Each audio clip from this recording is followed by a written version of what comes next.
میرے دوستوں، میرے بزرگوں، اگر آپ اس کا مطالعہ کریں گے تو آپ کو محسوس ہوگا، معلوم ہوگا کہ اسلام کا پہلا مہینہ یہ بھی قربانی کا سبق دیتا ہے، اسلام کا آخری مہینہ یہ بھی قربانی کا سبق دیتا ہے۔ محرم کا مہینہ جو اسلامی تاریخ کا سب سے پہلا مہینہ ہے، یہ اور بات ہے کہ ہمیں عید، بقرعید یا رمضان کے علاوہ کسی مہینے کی یاد نہیں رہتی، کوئی مہینہ ہمیں یاد نہیں رہتا، یہ الگ بات ہے۔ حالانکہ ہر مہینے کی 29 تاریخ کو چاند کا تلاش کرنا فقہا نے مستحب لکھا ہے۔ میرے بزرگوں اور بھائیوں، عام طور پہ ہمیں وہ تاریخیں یاد نہیں رہتی ہیں۔ الحمدللہ مرکز العلوم سونگڑا میں بزم اسماعیل رویت ہلال کمیٹی موجود ہے، جو ہر مہینے کی 29 تاریخ کو وہ کمیٹی بیٹھتی ہے چاند کی تحقیق کے لیے۔ میرے دوستوں، میرے بزرگوں، اسلام کا پہلا مہینہ یہ بھی قربانی سے بھرا پڑا ہے۔ ہم کیا کرتے ہیں کہ عام طور پر آپ دیکھیں گے مسلمان جنوری کی پہلی تاریخ کو نیا سال مناتا ہے، مسلمان جنوری کی پہلی تاریخ کو ہیپی نیو ایئر کا پیغام دیتا ہے۔ مسلمانوں کے گھروں میں، دکانوں میں، مکانوں میں، کپڑوں میں، یہاں تک کہ اس کے سر پر آپ کو لکھا ملے گا ہیپی نیو ایئر۔ یعنی جنوری کی پہلی تاریخ کو یہ نیا سال سمجھتا ہے، یا اسلام یہ مہینہ پہلا سمجھتا ہے سال کا، حالانکہ مہینہ محرم سے شروع ہوتا ہے، لیکن وہاں بھی نیا سال منانے کی بات نہیں ہے۔ میرے دوستوں، میرے بزرگوں، اللہ کے نبی رحمت کونین حضور سید عالم محمد الرسول اللہ صلی اللہ علیہ وسلم نے ارشاد فرمایا کہ جب تم نیا چاند دیکھو، میرے دوستوں، اللہ کے نبی نے اس چاند کے دیکھنے پر آپ نے امن و سلامتی کی دعا فرمائی ہے، آپ نے حفاظت کی دعا فرمائی ہے، آپ نے صحت اور ایمان کی سلامتی کی دعا مانگی ہے۔ میرے دوستوں، میرے بزرگوں، لیکن جنوری کی پہلی تاریخ کو منانا یہ یہودیت اور نصرانیت ہے۔ میرے دوستوں، میرے بزرگوں، اللہ کے نبی رحمت کونین حضور سید عالم محمد الرسول اللہ صلی اللہ علیہ وسلم جن چیزوں کو مٹانے کے لیے آئے، آپ نے اعلان کیا کہ خالف الیہود والنصارى، کہ یہودیت اور نصارہ کی مخالفت کے لیے آپ نے اعلان کیا، یہاں تک کہ اللہ کے نبی صلی اللہ علیہ وسلم نے ارشاد فرمایا کہ من تشبہ بقوم فہو منہم، جو کسی قوم کی مشابہت کو اختیار کرے گا وہ انہی میں شمار ہوگا۔ میرے دوست، میرے بزرگوں، حالانکہ اسلامی تاریخ کا سب سے پہلا مہینہ محرم ہے، وہاں کوئی نیا سال منانے کی بات نہیں ہے، وہاں کوئی پارٹی کرنے کی تاکید نہیں ہے، بلکہ امن و سلامتی کی دعا مانگی جائے، اپنے پورے سال اللہ تعالیٰ آرام اور راحت کی زندگی گزارنے کی توفیق عطا فرمائے۔ میرے دوستو، میرے بزرگوں، تو اسلام کا پہلا مہینہ محرم، میرے نوجوانوں، میرے بزرگوں، جہاں پر حضرات حسنین نے قربانی پیش کی اپنے نانا محمد مصطفیٰ صلی اللہ علیہ وسلم کی دین کی حفاظت کے لیے، آپ کے دین کے لیے، آپ کے دین کی حفاظت کے لیے۔ میرے نوجوانوں، میرے بزرگوں، اللہ کے نبی رحمت کونین حضور سید عالم کے دین کو بچانے کے لیے، آپ کے دین کے تشخص و تمدن کی حفاظت کے لیے، میرے نوجوانوں، میرے بزرگوں، حضرات حسنین رضی اللہ عنہما نے قربانی دی، قربان ہو گئے، لیکن اپنے نانا محمد مصطفیٰ صلی اللہ علیہ وسلم کے دین کو جھکنے نہیں دیا۔ میرے دوست بزرگوں، دین کو پامال ہونے نہیں دیا۔ جو ایک گناہ ہو رہا تھا، جو ایک غلطی ہو رہی تھی، اس غلطی کو کرنے نہیں دیا۔ کیا، تہے تیغ ہو گئے، اپنے آپ کو اللہ کے حوالے کر دیا، اپنے آپ کو شہادت پیش کر دیا، اپنی اولادوں کی شہادت کو منظور کر لیا، لیکن میرے دوست بزرگوں باطل کے سامنے جھکنے کو تیار نہیں ہوئے۔ اپنے دین، اپنے نانا کے دین کی حفاظت کے لیے حضرت حسنین نے قربانی دی۔ میرے دوستوں، میرے بزرگوں، میرے بھائیوں، میرے نوجوانوں، اسی طرح عزیز مکرم عبدالحکیم نے اپنے بچوں کا نام حسن حسین رکھا ہے۔ میرے دوستوں، بہت پیارا نام ہے، رسول اللہ کے پیاروں کا نام ہے، رسول اللہ کے نوازوں کا نام ہے، فاطمہ کے جگر پاروں کا نام ہے، علی کے لال کا نام ہے۔ میرے دوستوں، میرے بزرگوں، اللہ ان بچوں کو شفا صحت حیات عطا فرمائے۔ میرے بزرگ، اسلام کا آخری تاریخ بھی یعنی ذی الحجہ کا مہینہ بھی یہ بھی قربانی کا سبق دیتا ہے۔ میرے نوجوانوں، اسلام قربانی سے بھرا پڑا ہے۔ میرے نوجوانوں، آپ جانتے ہیں کہ ان 10 دنوں کے اندر اللہ تبارک و تعالیٰ کو جو سب سے پسندیدہ عمل ہے وہ قربانی ہے۔ اللہ فرماتے ان صلاتی و نسکی و محیای و مماتی للہ رب العالمین۔ اللہ کہتے ہیں میری نماز، وہ اللہ سے کہتا ہے بندہ اے اللہ میری نماز، میری قربانی، میرا مرنا، میرا جینا سب اللہ کے لیے ہے۔ میرے نوجوانوں، میرے بزرگوں، یہ ذی الحجہ کا مہینہ جب ہم آپ قربانی پیش کرتے ہیں، میرے نوجوانوں یہ بھی ایک تاریخ ہے۔ وہاں اگر محرم میں حضرت حسنین نے قربانی پیش کی تھی، یہاں بھی ایک باپ اور بیٹے نے قربانی پیش کی۔ اللہ کو، اللہ تبارک و تعالی حضرت ابراہیم علیہ السلام کو کئی آزمائش میں اللہ ڈالتا ہے۔ وہ ابراہیم جو کئی آزمائش کے بعد اللہ نے ان کو ایک اور آزمائش میں ڈالا۔ میرے نوجوانوں، میرے بزرگوں، میرے بھائیوں، نبی کا خواب ہے، نبی کا خواب بھی اللہ کا پیغام ہوتا ہے، نبی کا خواب بھی اللہ کی طرف سے ہوتا ہے، ہمارے آپ کے خواب کی طرح نہیں۔ میرے دوستوں، میرے بزرگوں، میرے مفسرین نے لکھا ہے ایک وحی ہے، ایک وحی الہی ہے، یعنی اللہ تبارک و تعالیٰ اپنا پیغام ڈائریکٹ اپنے بندے سے کے دل میں ڈال دیتا ہے، بندے سے کے ساتھ اللہ ہم کلام ہوتا ہے۔ جیسا کہ آپ دیکھیں گے حضرت موسیٰ علیہ نبینا علیہ السلام کے واقعے کے اندر حضرت موسیٰ کے بارے میں قرآن کہتا ہے وَكَلَّمَ اللَّهُ مُوسَىٰ تَكْلِيمًا۔ اللہ نے موسیٰ سے خوب بات کی، ڈائریکٹ اللہ کا اپنے نبی کے ساتھ بات ہے، وہاں کسی فرشتے کا واسطہ نہیں ہے۔ ایک وحی الہی، ایک وحی ملکی فرشتہ لے کر آتا ہے۔ میرے نوجوانوں، ایک وحی قلبی اللہ بندے کے دل کو مسخر کر دیتا ہے۔ میرے نوجوانوں، حضرت ابراہیم کو خواب کے اندر اللہ حکم دیتا ہے، اس لئے کہ میرے دوست بزرگوں، اللہ قربانی چاہتے ہیں، اللہ نیت کو دیکھنا چاہتے ہیں، اللہ اس کی نیت کی درستگی دیکھنا چاہتے ہیں، اس کی نیت کیسی ہے۔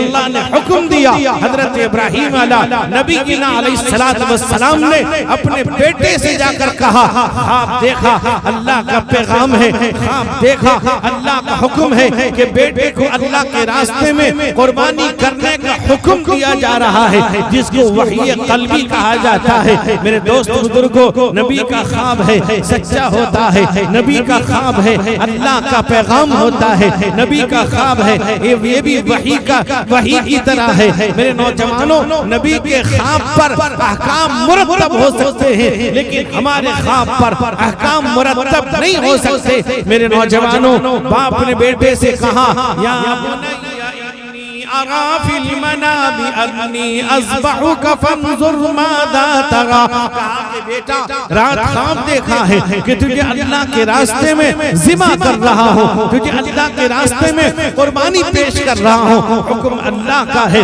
بیٹے سے باپ نے کہا کہ بیٹا رات میں نے خواب دیکھا ہے۔ پیدر بولا کہ بیٹا آج میں نے خواب دیکھا ہے، پیدر بولا کہ بیٹا آج میں نے خواب دیکھا ہے، کتاب زندگی کا ایک نرالا باب دیکھا ہے۔ پیدر بولا کہ بیٹا آج میں نے خواب دیکھا ہے، کتاب زندگی کا ایک نرالا باپ دیکھا، کہا کہ بیٹا رات خواب دیکھا ہے، اللہ کا حکم ہے قربان جائیے میرے دوست بزرگوں کہ بیٹا باپ کی بات پر لبیک کہتا ہے، کوئی اعتراض نہیں کیا، کوئی قیل قال نہیں کیا، کوئی چھپ نہیں گیا، پیچھے نہیں ہٹا۔ میرے دوست بزرگوں باپ کی اس بات کا جواب بیٹا دیتا ہے، قرآن کہتا ہے، وہ کہتا ہے یا ابت افعل ما تؤمر ستجدنی انشاء اللہ من الصابرین۔ قرآن کہتا ہے کہا کہ ابا حکم اللہ کا ہے، آپ کر جائیے، آپ انشاءاللہ مجھے صبر کرنے والے میں پائیں گے، میں کوئی اعتراضات نہیں کروں گا، میں بھاگ نہیں جاؤں گا، اللہ کے حکم پر میں حکم بجا لاؤں گا، اللہ کے حکم کو بجا لائیے۔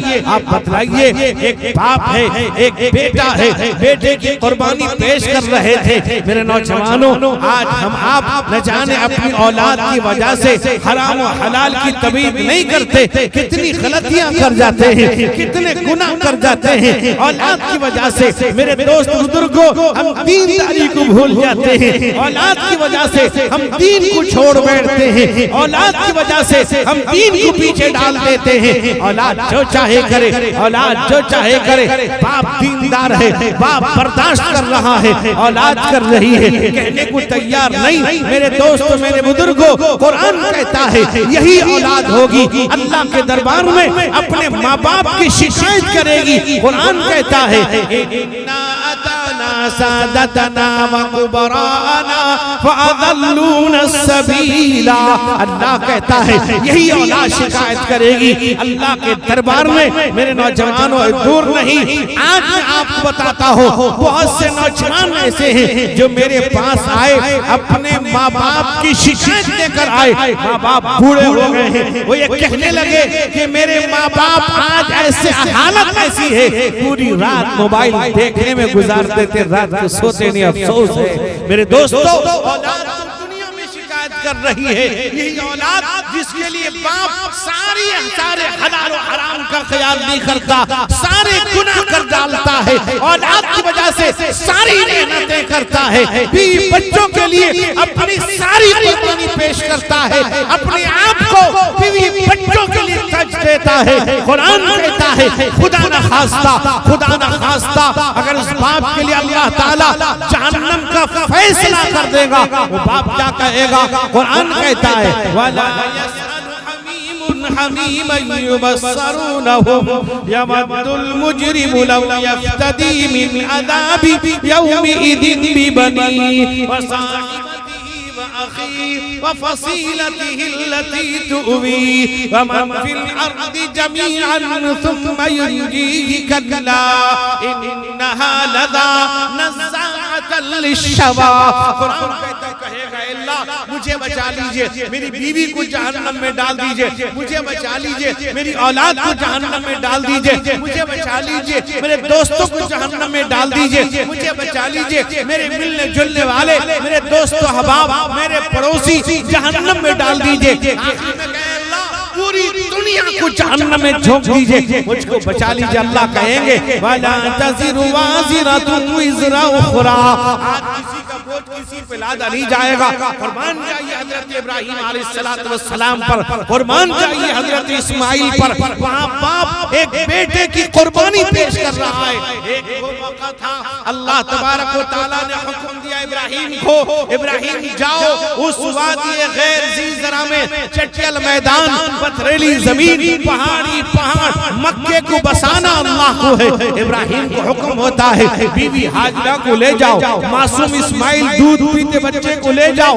میرے دوست بزرگوں قرآن کہتا ہے بيت وضع للناس للذي ببكة مباركا وهدى للعالمين۔ اللہ کہتے ہیں سب سے پہلے جس گھر کی بنیاد رکھی گئی وہ مکہ مکرمہ زادہ اللہ شرفا وعظمتا ہے۔ اللہ کو آباد کرنا تھا، اللہ حکم دیتا ہے جاؤ، کہا کہ ابراہیم لے کر جاؤ.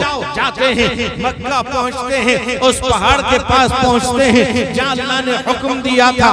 حضرت ابراہیم علیہ السلام سواری سے اترتے ہیں، اپنی بیوی کو اتارتے ہیں، بیوی کے گود میں حضرت اسماعیل کو دیا، کھجور کا تھیلا دیا، پانی کا چھاگل دیا. وہاں کوئی رہنے والا نہیں، وہاں کوئی بسنے والا نہیں، وہاں کوئی گھر نہیں، چٹیل میدان، پتھریلی زمین. میرے دوست قرآن کہتا ہے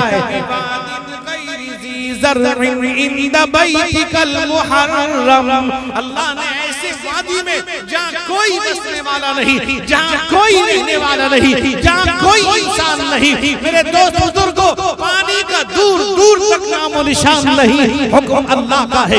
جب اتار دیا اور بٹھا دیا، بٹھانے کے بعد حضرت ابراہیم واپس ہونے لگے. جب حضرت ابراہیم واپس ہوئے میرے دوستوں میرے بزرگوں، جب واپس ہونے لگے روایت میں آتا ہے حضرت حاجرہ نے پوچھا ابراہیم کہاں جا رہے ہو؟ ابراہیم خاموش ہیں، کوئی جواب نہیں دے پاتے. بیوی کو کیا سمجھائیں، بیوی کو کیا تسلی دیں؟ گود میں دودھ پیتا بچہ اسماعیل ہے. میرے دوست بزرگوں اب جانے لگے. حضرت حاجرہ دوبارہ پوچھتے ہیں ابراہیم کہاں جا رہے ہو؟ ذرا بتا کے تو جاؤ، کیا وجہ ہے؟ کوئی جواب نہیں دیا. تیسری بار حضرت حاجرہ نے پوچھا کہ ابراہیم بتاؤ کہ تم اپنی وجہ سے چھوڑ کے جا رہے ہو یا رب ذوالجلال کا حکم ہے؟ میرے دوست بزرگوں روایت میں آتا ہے ابراہیم کی آنکھیں آپ دیدہ ہو جاتے ہیں. کہا کہ حاجرہ اللہ گواہ ہے میں اپنی وجہ سے نہیں، رب کے حکم پر تجھے چھوڑ کے جا رہا ہوں. اتنا کہنا تھا. میرے دوست حضرت حاجرہ کے حوصلے کو دیکھیے، ہمت کو دیکھیے، جذبے کو دیکھیے، یقین کو دیکھیے. کہا کہ ابراہیم جاؤ اذن لن یضیعنا، اب مجھے کوئی ضائع نہیں کر سکتا، کوئی ہلاک نہیں کر سکتا. جب میرے اللہ کا حکم ہے مجھے کوئی نقصان نہیں پہنچا سکتا، مجھے کوئی برباد نہیں کر سکتا. ساری چیزوں کو برداشت کیا. اب اللہ آزماتا بیٹے کو قربان کر دو. قربانی کرنے کا حکم آیا ہے. میرے دوست میرے بزرگوں اب لے جاتے ہیں. تفصیلی واقعہ ہے، مائک بھی آپ کا بیمار مائک ہے تو میرے دوست میرے بزرگوں تفصیلی واقعہ میں نہیں جا کے مختصراً یہ کہوں. آپ جب جانے لگے مینا کی طرف جانے لگے، قربان گاہ اور مذبح لے کر جانے لگے، اپنے بیٹے کو ذبح کرنے کے لیے شیطان بہکاتا ہے. شیطان نے 3 جگہ بہکایا. میرے دوست بزرگوں اللہ کا حکم ہوا، حضرت ابراہیم نے شیطان کو کنکر مار کر بھگا دیا.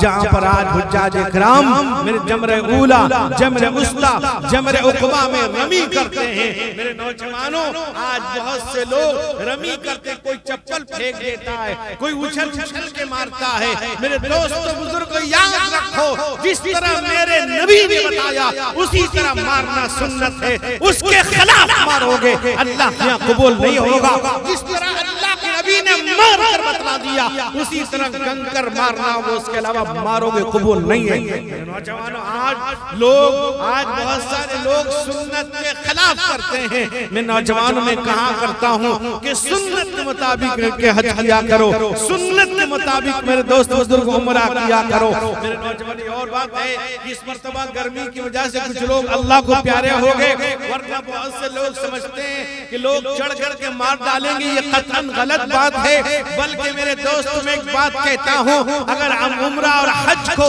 اگر سنت کے مطابق اگر ہر آدمی کرے گا کسی کو کوئی پریشانی نہیں ہوگی. میرے دوست بزرگوں اب بیٹے پر چھری چلاتے ہیں. جب باپ چھری چلائے آواز آئی یا ابراہیم قد صدقت الرؤیا، خواب کو سچ کر دکھایا ہے. مینڈا آتا ہے ذبح کرتے ہیں. میرے نوجوانوں اب بتلائیے کہ اللہ کا حکم کو ماننے والے ابراہیم اور بیٹا قربان ہونے والا. میرے نوجوانوں میرے بزرگوں آج قربانی کے موقع پر ہم بہانے کرتے ہیں. بعض لوگ کہتے ہیں کہ زکوٰۃ فرض نہیں، ضروریات زندگی سامان موجود ہے. اللہ کے نبی رحمت کونین نے فرمایا کہ جس کے پاس وسعت موجود ہے وہ قربانی نہیں کرتا. اس کے لیے وارننگ یہ ہے ہماری عیدگاہ کے قریب نہ آئے، فلا یقربن مصلانا.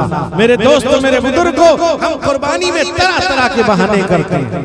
حضرت الاستاذ تشریف لا چکے ہیں. تو بہرحال میرے دوستوں میرے بزرگوں، میرے نوجوانوں، یاد رکھیے کہ آج جس طرح سے آج اولاد پیدا ہوتی ہے، لوگ عقیقہ کرتے ہیں اور عقیقہ کرنے میں ہر چیز میں سنت کا خیال کریں. اگر سنت کے مطابق کریں گے یاد رکھیے وہ قابل قبول ہے. کوئی بھی عمل ہو، ختنہ ہو، عقیقہ ہو، نکاح ہو، ہر چیز میں اللہ کے نبی کا طریقہ اگر طریق مصطفیٰ ہے وہ عمل قابل قبول ہے، ورنہ نہیں ہے. میرے نوجوانوں، میرے بزرگوں، میرے بھائیوں، بہت سے لوگ قربانی کے موقع پر بہت سی غلطیاں کرتے ہیں اور نہ جانے کیا کیا کرتے ہیں، پوچھنا نہیں چاہتے. اور آج تو ہم یہ کہتے ہیں بھئی احتیاط کے ساتھ. شریعت میں ہمیشہ ہر چیز کو احتیاط کے ساتھ کرنے کی بات کہی گئی ہے. میرے دوست بزرگوں، اس تفصیل پہ اب جانا اب تو قربانی کا وقت ختم ہوا. میرے نوجوانوں، میرے بزرگوں، اللہ سے دعا کریں اللہ تعالیٰ ہر سال اس طرح قربانی کرنے کی ہمیں توفیق عطا فرمائے. میرے دوستوں، میرے بزرگوں، میرے بھائیوں، اس لیے یاد رکھیے اپنی اولاد کی صحیح تربیت کریں اور حجاج اکرام کے لیے بھی دعا کریں. میرے دوستوں، میں کہتا ہوں ایک بات کہ حج میں اللہ کی توفیق سے آدمی جاتا، پیسوں سے نہیں جاتا. اللہ جس کو توفیق دیتے ہیں وہ جاتا. اللہ جسے توفیق دیں گے وہ جائے گا حج میں. اور توفیق مانگنے میں پیسہ نہیں لگتا. ہر نماز میں آدمی دعا کرے، ہر نماز میں مانگے، اللہ سے توفیق مانگے، 5 وقت نماز میں مانگے. میرے دوستو بزرگوں، بعض علماء نے لکھا ہے، بعض علماء نے علامہ شامی کے حوالے سے لکھا ہے کہ اگر ہر اذان کے بعد، جس اذان کے بعد سو نماز پڑھنی، اگر ایک دفعہ آہستہ آواز سے تلبیہ پڑھتے گا. تلبیہ جو حاجی جب جاتے ہیں پڑھتے ہیں لبیک اللہم لبیک لبیک لا شریک لک لبیک ان الحمد والنعمت لک والملک لا شریک لک. ایک دفعہ پڑھ لے گا. وہ لکھتے ہیں کہ اللہ تعالیٰ اگر سچی نیت سے پڑھا ہوگا اور چند سالوں کے اندر اللہ تعالیٰ حرمین شریفین پہنچا دیں گے انشاءاللہ. تو میرے دوستوں، میرے بزرگوں، ایک واقعہ یہ لکھا ہے. آپ جانتے ہیں ہمارا سلسلہ اللہ کے نبی رحمت کونین حضور سید عالم سے جا کر ملتا ہے. یعنی اللہ کے نبی سے علم حدیث کو حاصل کیا حضرت عبداللہ ابن مسعود نے. حضرت عبداللہ ابن مسعود سے حضرت انس نے، حضرت انس سے حضرت حماد نے، حضرت حماد سے امام ابو حنیفہ نے، امام ابو حنیفہ سے عبداللہ ابن مبارک نے. ایک سلسلہ آج ہم تک پہنچا ہے. یہ حدیث کا سلسلہ، علم نبوت کا سلسلہ. میرے دوستوں بزرگوں، یعنی ہمارے امام ابو حنیفہ نے علم حدیث کو حاصل کیا حضرت حماد سے، حضرت حماد نے حضرت انس سے، حضرت انس نے عبداللہ ابن مسعود سے، عبداللہ ابن مسعود نے محمد الرسول اللہ سے. کتنا کم واسطہ ہے ہمارے امام صاحب کا. تو ان کے یعنی امام صاحب کے ایک شاگرد ہیں حضرت عبداللہ ابن مبارک. یہ عبداللہ ابن مبارک کے بھی بہت بڑے محدث گزرے ہیں. میرے دوستو، یہ امام مالک علیہ الرحمہ کے نواسے تھے. یعنی مبارک یہ ترک تھے اور یہ امام مالک کی یہاں یہ آپ پاشی کرتے تھے. میرے دوست بزرگوں، امام مالک کے خاص مشیر بنا دیا تھا اپنا. میرے دوست بزرگوں، خاص مشیر بنایا. اسی سے عبداللہ پیدا ہوئے. عبداللہ ابن مبارک نے لکھا ہے، حضرت عبداللہ ابن مبارک کہتے ہیں ایک مرتبہ گرمی ہے، خطرناک گرمی، شدت کی گرمی ہے. فرماتے اتنی خطرناک گرمی کہ پرندے بھی پتوں کی آڑ میں سہارا لیے ہوئے ہیں. جیسے آج کی گرمی، اللہ اکبر. آج کل تو گرمی برداشت یہ ہمارے گناہوں کی سزا ہے. میرے دوستوں، میرے بزرگوں، فرماتے ہیں کہ اتنی خطرناک گرمی میں دوپہر کا وقت ہے، میں اپنے گھر کے اندر تھا. باہر سے آواز آتی لبیک اللہم لبیک لبیک لا شریک لک لبیک ان الحمد والنعمت لک والملک لا شریک لک. کون جا رہا ہے؟ اس گرمی میں، اتنی خطرناک گرمی میں کون جا رہا ہے؟ دوپہر کے وقت کون جا رہا ہے؟ میرے دوستو، میرے بزرگوں، حضرت عبداللہ ابن مبارک جب باہر آئے، باہر آنے کے بعد دیکھا ایک آدمی ہے جو حج میں جا رہا ہے، اس کا دونوں پیر موجود نہیں۔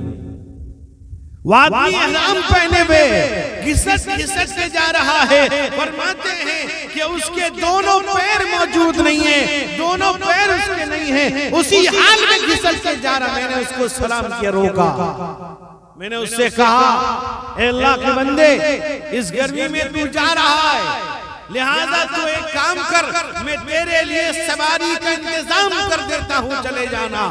میرے دوست بزرگوں کہتا ہے کہ اللہ کا گناہگار بندہ ہوں، اللہ کا نافرمان بندہ ہوں، اسی طرح تڑپتا ہوا پہنچنا چاہتا ہوں، مجھے سواری کی ضرورت نہیں ہے، میں اسی زمین پر گھسٹ گھسٹ کے جاؤں گا، اسی سواری پہ سوار ہو کر نہیں جاؤں گا۔ نہیں مانتا۔